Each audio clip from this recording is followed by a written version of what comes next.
Iran ভাইয়ের আদর্শকে নিয়ে রাজপথে দেশের জনগণের কল্যাণে, দেশের সার্বভৌমত্ব রক্ষায় রাজপথে আন্দোলন সংগ্রামে মধ্য দিয়ে ইরান ভাইয়ের হাতকে আরো শক্তিশালী করার আশা ব্যক্ত করে আমি আমার সংক্ষিপ্ত বক্তব্য শেষ করছি।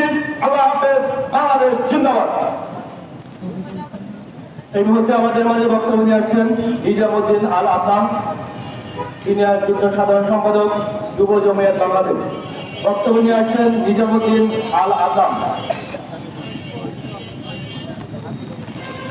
আসসালামু আলাইকুম ওয়া রাহমাতুল্লাহ।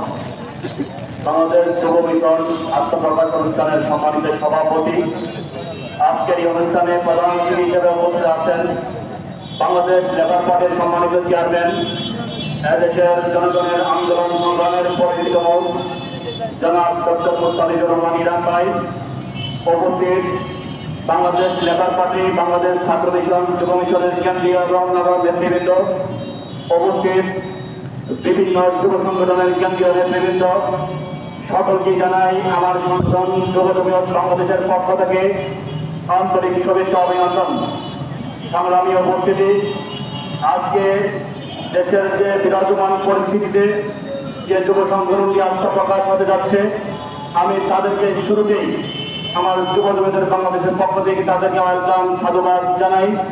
আমরা যুব সমাজের জন্য একে অপরের পাশে থেকে আমরা কাজ করবো বলে আমি এখান থেকে তাদের সাথে একাত্ম পোষণ করছি।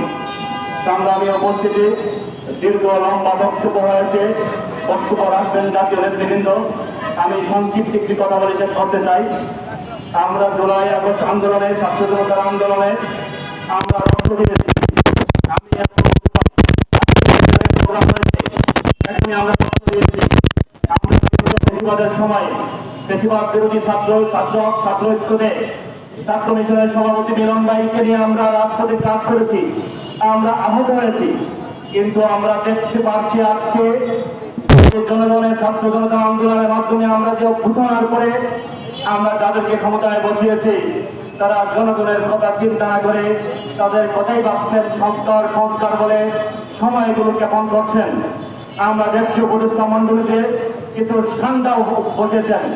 আমরা আজকে এই আত্মপ্রকাশ অনুষ্ঠান থেকে অনুরোধ করব, অনবিলম্বে দেশের জনগণের ভাষা বুঝুন, দেশের জনগণের চাহিদা বুঝে অতি সত্বর নির্বাচনের রোডম্যাপ ঘোষণা করুন।